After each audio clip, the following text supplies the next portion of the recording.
ফেলেছে, আরো কয়েক জায়গায় এই ঝামেলা ঘটেছে। আমার খানু লাউকাঠিতে থাকে ইউনিয়নের পার্টি নেতারা, সাথী নেতারা তাদেরকে হুমকি দিচ্ছে।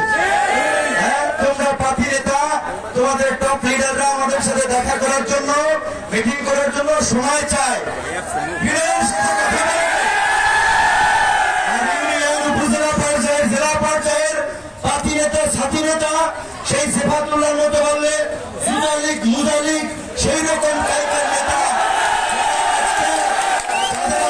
পাটনা গজিয়েছে, পাটনা ভেঙে যাবে, পরিষ্কার ভাবে বলে দিচ্ছি। একেবারে সুতার মতো সোজা করে ফেলাইবে ছাত্র জনতা। কোন দখলদার, মাস্তান, চাঁদাবাজের জায়গা এই নতুন বাংলাদেশের হবে না। আওয়ামী লীগকে যেভাবে হটিয়েছি, বাংলার জমিনে আর কোন দখলদার, চাঁদাবাজ, মাফিয়া দলকে প্রতিষ্ঠিত হতে দেওয়া যাবে না। কোন দল যেন সংসদে এককভাবে গিয়ে মাতব্বরি করতে না পারে, তাই আমরা সংখ্যানুপাতিক নির্বাচনের দাবি জানাচ্ছি। এই সংসদকে কার্যকর সংসদ করা, জনগণের প্রতিটি ভোটের মূল্য দেওয়ার জন্য প্রত্যেকটি রাজনৈতিক দল যারা যে অনুপাতে ভোট পাবে সেই অনুপাতে তাদের প্রতিনিধিত্ব সংসদে থাকবে। এক দল এককভাবে ক্ষমতায় গেলে কি হয় সেইটা আমরা গত 50 বছরে দেখেছি। আর কোন দলকে এককভাবে ক্ষমতায় নিয়ে আমরা স্বৈরাচার ফ্যাসিবাদী হতে দেব না। এই ক্ষমতায় যেতে না যেতেই বিএনপির নেতা কর্মীদের চেহারার বদল আমরা দেখতে পাচ্ছি। আওয়ামী ফ্যাসিবাদের প্রতিধ্বনি তাদের কর্মকাণ্ডে আমরা শুনতে পাচ্ছি।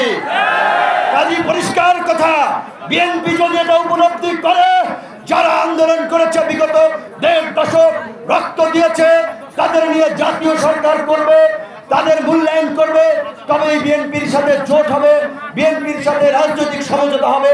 অন্যথায় বিএনপির বাইরে বিকল্প জোট হবে, বিকল্প শক্তিকে নিয়ে এককভাবে নির্বাচন করা হবে।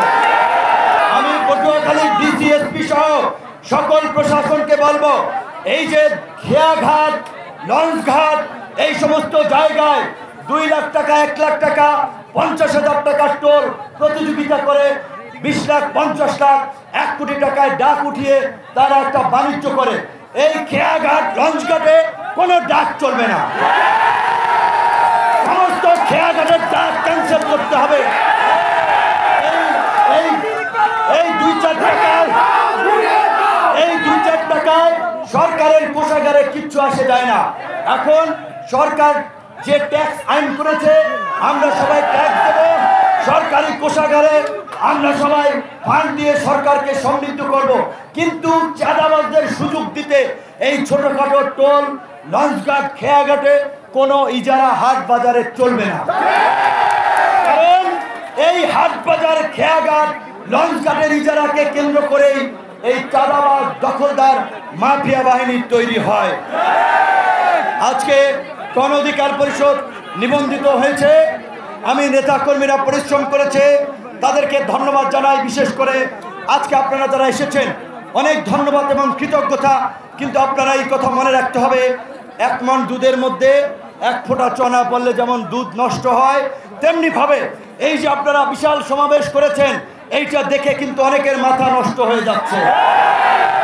কিরে ভাই, গণ অধিকার পরিষদ 3 দিন আগে নিবন্ধন পাইছে, তারা আজকে এইভাবে বিশাল সমাবেশ করে ফেলাইতেছে, হাজার হাজার, লক্ষ লক্ষ লোক তাদের পেছনে ছুটতেছে। কাজেই আপনাদের মধ্যে রাজনৈতিক বোঝাপড়া এবং ঐক্যের খুবই প্রয়োজন। যদি আপনারা ঐক্যবদ্ধ না থাকতে পারেন, পরিষ্কার রাজনৈতিক বোঝাপড়া